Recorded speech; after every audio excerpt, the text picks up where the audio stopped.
오늘 국민대회에서도 여러 차례 언급을 해주셨는데요. 이상현 교수님, 이 교수님께서는 오랫동안 이 차별금지법 관련된 논의를 연구하고 또 대응해 오셨잖아요.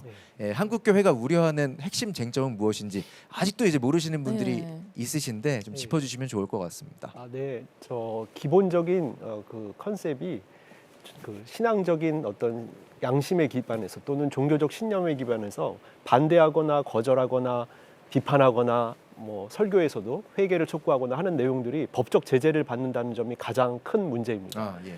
이 해외 사례에서도 많이 이제 소개가 돼 있는데 이 사례에 따르면 우리 일반인들, 그러니까 하나님을 사랑하고 하나님의 뜻을 창조 질서를 소중하게 생각해서 혼인과 성과 자녀에 대해서 이제 생명이죠.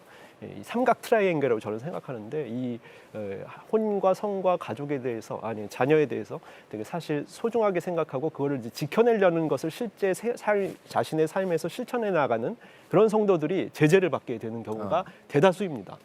이제 결혼의 예를 들면 결혼을 하려 그러면 우리가 사진도 찍어야 되고 예식장도 빌려야 되고 그다음에 케이크도 주문해서 축하도 해야 되고 또 이제 주례도 해야 되고 뭐 이런 일들이 있는데요. 어떤 때는 웹사이트도 이제 해서 이제 공시도 하고 이러는데 그런 일들에 있어서 동성 결혼에 대해서 또는 동성혼의 약혼이나 성전환에 대해서 반대하거나 계약을 나는 못하겠다고 하거나 다른 데를 소개하거나 했던 사람들이 인권위원회나 아니면 인권법이나 차별금지법에 따라서 법적 제재를 받거나 아니면 그게 소송에 휘말려서 가까스로 승소하는 수년간의 법정 투쟁 끝에 가까스로 대법원에서 승소하는 일들이 비일비재하게 일어나고 있습니다. 예. 그렇다면 일반 성도들이 그렇다면 또 목회자나 어떤 사회 리더들은 또 안전한가? 또 그렇지가 않습니다.